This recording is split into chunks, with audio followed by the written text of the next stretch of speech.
Folks, for the Second Amendment advocates out there, which should be all of you, our big R God-given right to defend theirself is the primacy of it should be in the front of your mind at all times. If you can't defend your own life, paying taxes and the rest doesn't really matter, does it? Second Amendment, however, is always under attack. We're going to end the show as we started the show.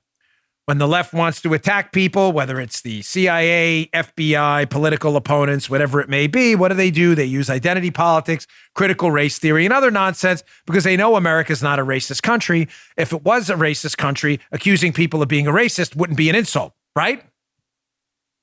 Of logic, right, folks? Using logic. If this was a racist country and we were all racist, then why would calling someone a racist be an insult? I'll ask you to think that through for a moment. If you're a leftist, you're having a hard time with that.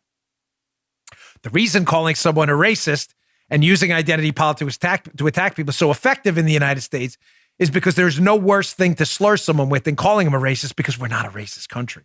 Again, that's just logic, synapses, leftists. This piece will be in the newsletter today. I strongly encourage you to read it. It's short, but it's very good by Charles Cook at the National Review. Bongino.com/newsletter. You can access it there.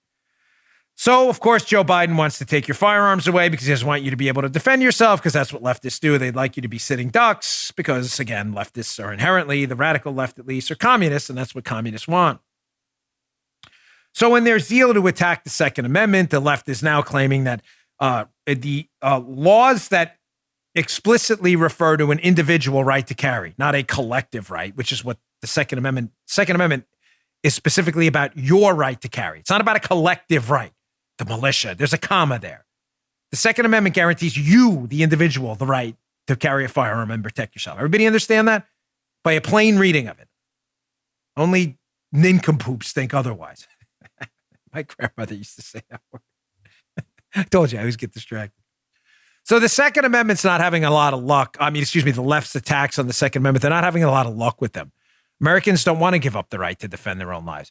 So what's the left do? They go right back to the critical racism nonsense. Here we go. It was an article up at Slate talking about the Heller decision.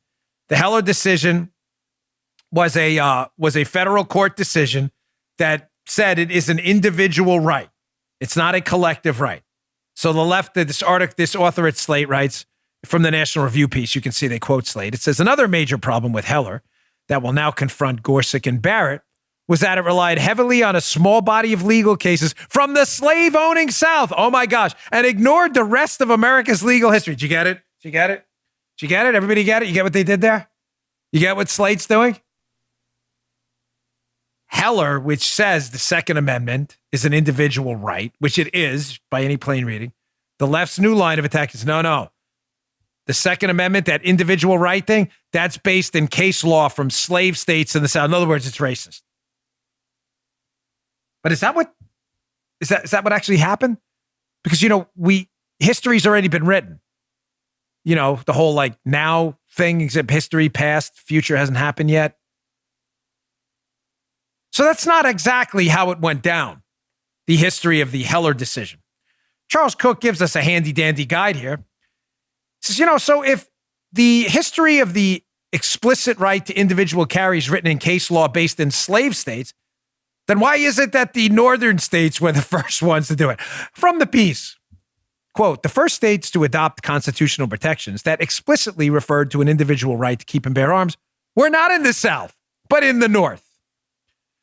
Cornell, that's the author, likes to argue that America's gun culture is intrinsically Southern, and in particular, he likes to associate it with slavery, honor, and their associated violence below the Mason-Dixon line.